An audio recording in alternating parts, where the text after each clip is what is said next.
Hello and welcome to this edition of Wake Up and Live with the Arts.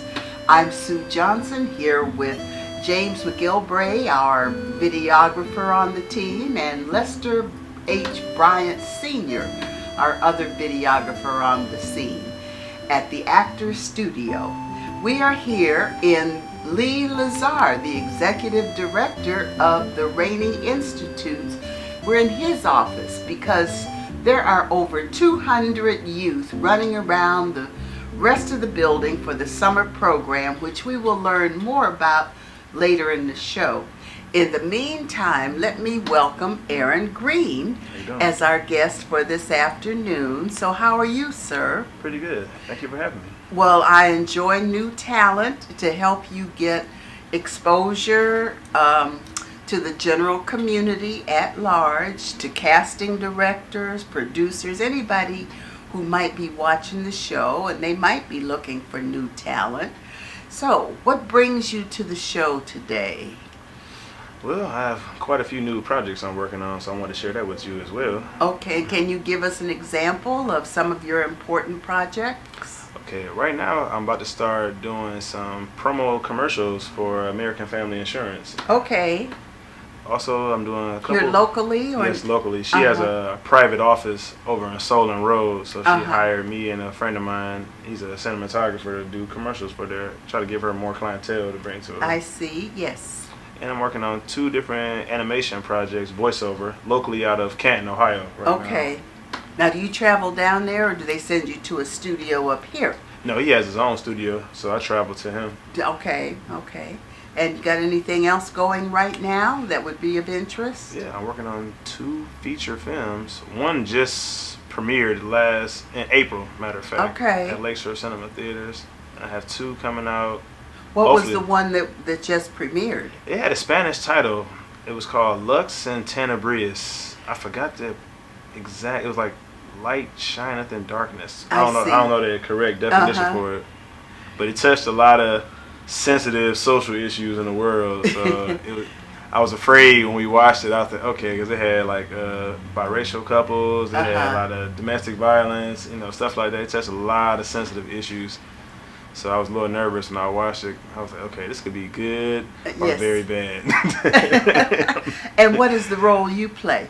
I play is it a speaking role or yes, non-speaking? I played a younger version of the main character's father. It was like a flashback scene. Mm-hmm. So I had like a afro. I had like the 70s attire on. So in that film, the character didn't get along with his father as he got older. So I just showed a quick glimpse of what took place or why they didn't get along when he was a little kid. Like a flashback scene. Yeah, exactly. Okay. So what else why his life spiraled out of control as he got older. Now, will this be for general distribution, or is it? Tell me, do you know the status of the film? Yeah, well, they passed out several DVD copies at the premiere. Like if you pre-ordered your tickets, they had a copy for you as you came into the theater. But you should have a website up very soon where people can buy more copies of it. Okay. Now, do you remember the director of the? Yeah, his name is Bruno Tatelevic and Alexandra Russo. Okay. Now, as far as you know, will it be entered into festivals like Quite sure. Sundance, the Cleveland International, and so forth and so on? Definitely. Okay. Now, what are some of your plans for the future? What do you see yourself as an emerging actor doing with your career? Well, if I have to leave Cleveland, Ohio, I will. But I'd rather stay in my own city, expand here, and then travel anywhere I need to go to do any type of film work in another city. That's my ultimate plan. But if I have to leave, so be it. Well, so many actors do find that they do have to leave Cleveland to find the kind of work that speaks to them. However, Cleveland and Ohio have developed quite an independent film. Very true. I'm sure almost that your films have been independent primarily. Recently there was a huge studio film here with Matthew McConaughey. Were you in that or heard about it? Yeah, White Boy Rick. And it was another one from Bruce Willis. I can't think of the title at the moment. Oh, okay. It was 2 being shot here at the same time. And I don't know how I missed them, but I did. So I didn't audition for even a background role or supporting role. But James McGilvray, our videographer, was in it, and another one of our team, Peter Lawson Jones, had a speaking role in it. That's awesome. So have you done any theater? No, I have not. Honestly, my work schedule always conflicts with theater because my uncle is a big-time theater actor here. His name is Leonard Goff. Leonard is your uncle? Yes. Oh, well then you should use him as guidance. And I haven't seen Leonard in quite a while. We speak pretty often. He's like my mentor. Uh-huh. He always tells me I need to do theater, but I try to, but I work second shift, so I can never make the rehearsals. So It's difficult for me to do theater, but I would like to try it. What kind of work do you do? I work at it's called Seaway Foods. It's a distribution center. SEAWAY? Mm-hmm. Yeah, that's a huge food distribution. The Giant Eagle. Operation, yeah. Mm-hmm. So, is there any way that you can have a shift change to? That was my ultimate plan, is to switch to third shift, but they just recently eliminated third shift, so now I'm stuck on second. Well, what about daytime shifts? That would be an option, but then I would never have weekends off ever because it's all seniority based, and Oh, most film activities take place on the weekend if I had to travel out of state or out of the city. Well, it's difficult depending on the kind of job you have. One of the things we talk about when we do coaching, private coaching here at the Actors Studio, is you do your best to find the kind of position that allows you to go out and audition for theater, which in the Cleveland market, generally auditions are in the evening, during the week, Monday through Friday. Sometimes auditions are on Saturdays and Sunday afternoons and evenings. And then above all, you have to be able to clear, if you get cast, anywhere from 6 to 12 weeks you have to be able to devote to the rehearsal process and then to the performance aspect. So it depends on how big the production is. And there are certain theaters that you might consider trying to break into. Of course, Caramoo is the granddaddy of the local theater. Then you've got Ensemble, Cleveland Public Theater, Dobama, and those are the more professional level. Yeah, a lot of my friends have been going to those. I have a whole new respect for theater actors. The more I got into my craft, a lot of my friends do theater, so I go watch a lot of their shows. Yes. And it is amazing to how the memorization process of some people got to dance, sing, and land their lines on cue. That's very impressive. Like, I have a whole new respect for them. And it's hard to do until, well, not even when you get used to it, but it is a challenge. That's why off camera I was discussing why you need to get busy with theater as best you can.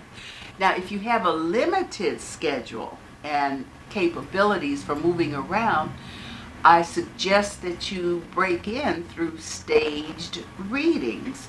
And they come in various styles. As simple stage readings, first of all, only run maybe 2, usually not as many as 3 performances, but sometimes they do.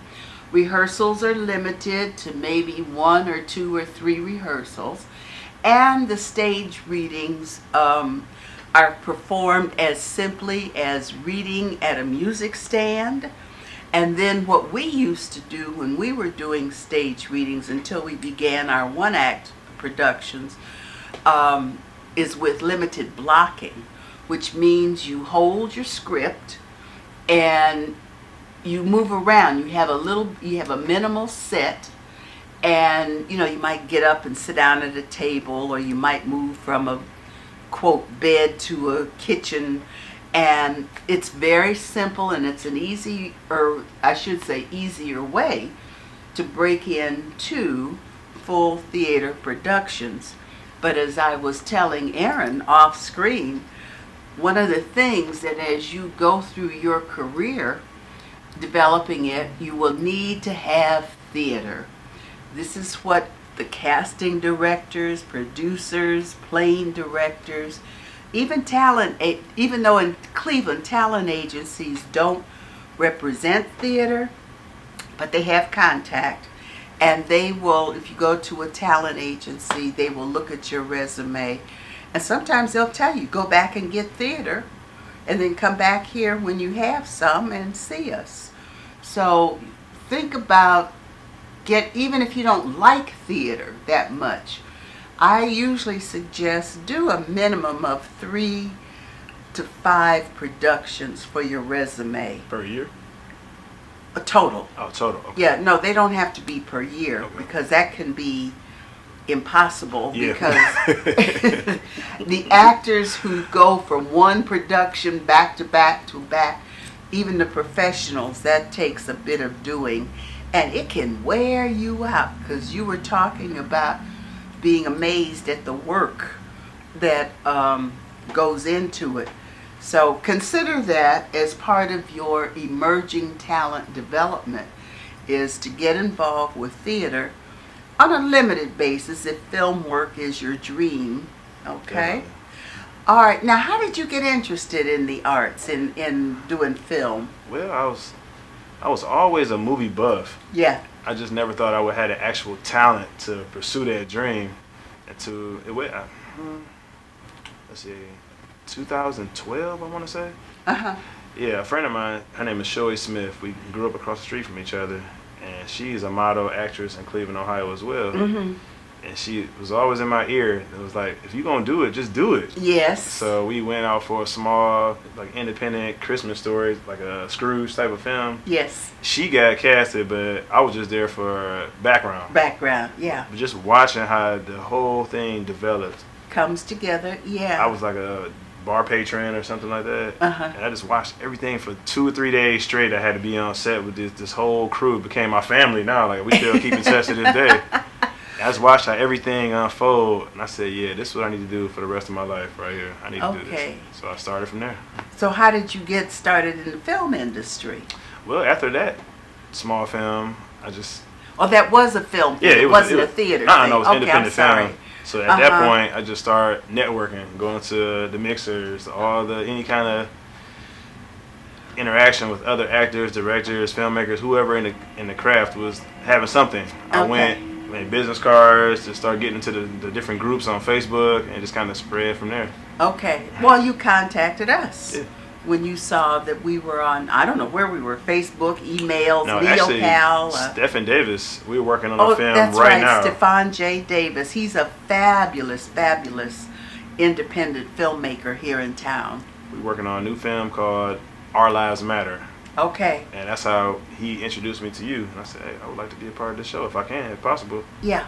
And he's also the person that's doing advertising with me for the commercials for American Family Insurance. Okay, sounds good. Yeah, tell Stefan, what's his name? James McGilbray also says hello. I would do so. Honest to God, sometimes I don't get it together. But anyway, James brought Stefan to us again because he's been a guest on our show in the past. I just love him. He's fantastic. Yeah. So, and he will teach you the craft while he's working with you as well. Yeah. So, now, do you have family? Yes. What do you have? Well, I'm the youngest of 3. I have an older brother and an older sister. Uh-huh. I don't have any children of my own. Okay. Well, we also suggest that it's easier, quote unquote, to get involved with theater and film if you are, I'll use the word, unencumbered by children. Now, women have it harder, True. but still, when you have children, especially smaller ones, it does make a difference in trying to do your craft. I think women have it harder in general. Oh, yeah. Well, there's no doubt about that. We can have a whole thing about it. Yeah, sex is always about sex. Sex sells. They want to look a certain way. Your body has to be a certain way. I'm very envious of women and the struggles they go through just to, quote unquote, through the media, be beautiful. You know, it's ridiculous. It's fake, it's phony, but there you go. Okay, well listen, we're going to close out this segment. It was fantastic to meet you. You too. And look forward to your developing and emerging into this wonderful craft that we are all involved in. James, you need to talk to him. He's in both. He's in theater and he's in film. Okay. And I'm sure he can give you some clues, some insights as you begin your travels. Have you had classes, coaching, training, things of that sort? Absolutely. And has it been in theater, or what's it been in? It's basically film, like improv or on-screen techniques or commercial television. That's what I was learning this past summer. I met Lauren. Her name is Lauren Nichols now. She just recently married. I met her through Angela Bowens. I don't know if you ever heard of her. I haven't. Yeah, but she's there's a local so many casting people. Director, yeah. Okay. I went to one of her workshops, and that's how I met her good friend Lauren Berry, and she's really involved in the arts. She travels back and forth from LA to do different type of modeling, singing, and whatever. Okay. And she kind of put me under her wing, and she's been grooming me to a better actor, and I really appreciate her for everything she's done for me. Okay. Well, are you learning things when in your sessions about character development, monologue development, scene study, audition techniques? I learned that television is way more difficult than filming. I've learned that in class. It's just the eye line, the cues, everything is completely different on TV than it is in a film. Well, that's again, I go back. Theater is my starting point. Why I go back to theater, because you have to learn the difference between theater appearance and film and television and commercial appearance. Because theater, we're taught, make more it broad, really big and broad, and then TV on anything on camera is you bring it way down and more subtle. Unless the scene calls for you to be intense. Yeah. That's it. Yeah. Well, even with the intensity, you have to learn to be intense within a range. Gotcha. It's true. Until you're in a big Hollywood film and they're just going to film you from all angles. And they turn to Samuel L. Jackson or Al Pacino, where they're just loud for no reason all the time. And they adjust the sound for them too. Yeah. So, I mean, it's and if you'll notice, even with us, it takes more time to do lighting and audio than it does to do the actual performance. So again, thank you for stopping by. Thank you for having me. I hope to see you grow, and if you do other projects that we might be interested in, let us know, and then we'll be happy to have you do an encore appearance with your work. Appreciate it. Okay, you have a great day, a great week, a great life. You got a good look for on camera. Now, Aaron, as we close out, can you tell us if folks want to get in touch with you, fellow actors, again, producers, directors, casting folks, what is your contact information? Sure, you can find me on Facebook under Aaron Green, or you can find me on Instagram under My Time to Shine 23. That's where I post most of any project I'm doing. I put it on Instagram or Facebook. It's constant rotation, so you can see what I'm doing. Do you have an email address that people can reach you? Absolutely. My email is Aaron_currency99@yahoo.com. And if for any reason you can't get through to Aaron, we always give our contact information so that we can connect you with him. And to reach the Wake Up and Live's Actors Studio, Wake Up and Live with the Arts, we are at Wake Up and Lives with an S at gmail.com. That's wakeupandlives@gmail.com. And that'll be on the screen. It'll be crawling. Your contact information will be crawling on the screen. Again, thanks a lot, kid. Thank you. See you soon. You too. Okay.